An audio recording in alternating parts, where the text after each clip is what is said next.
For example, the calendar. The calendar in the Supernote, I think, is one of the hidden gems. I've done videos on it. I will link them in the description. I have really doubled down. I use it personally a lot because I sync it to my Google Calendar. It's one of my favorite things because of the fact the Supernote allows you to use it as much or as little as you want. You can go all in with Outlook or with Google and really integrate your calendar to be able to see things.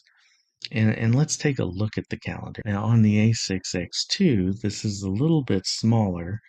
And if you go into the calendar here, you'll see I use this all the time. One criticism, and they did fix one bug, which was good, which was the idea the erase tool, didn't work in here with the gestures.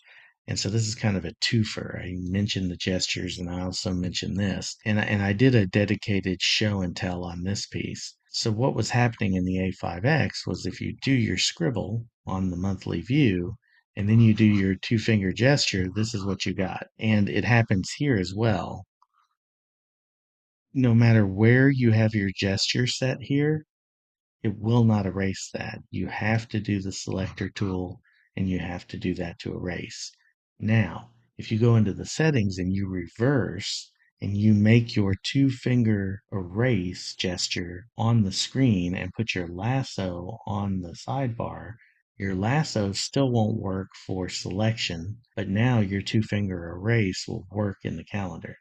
It's a small thing, but it's an important thing. So they fixed it, but they fixed it halfway. They fixed it as if you're only using the device like you would on the A5X. They didn't think through that it has to be able to toggle.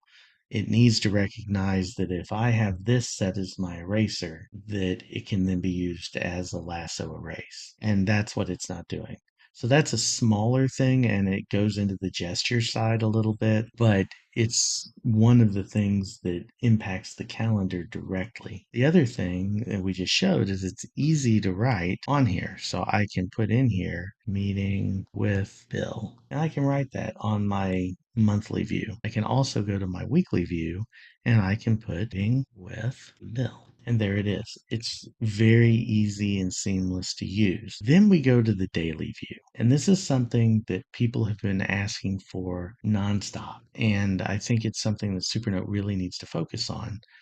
And that is that this needs to be writable. And it's not. It is not writable. It immediately kicks you out of or kicks you into another day. It sees it as a gesture. It's a small thing, but it's really important. Number one, if I'm using this as my planner without integrating it with Google, without integrating it with Microsoft, I want to be able to handwrite my meetings in here. So that kind of eliminates that user from being able to use this in an analog way. Now they can still press the button and create a meeting, the way you would in a more digital calendar, digital format such as Outlook or Gmail.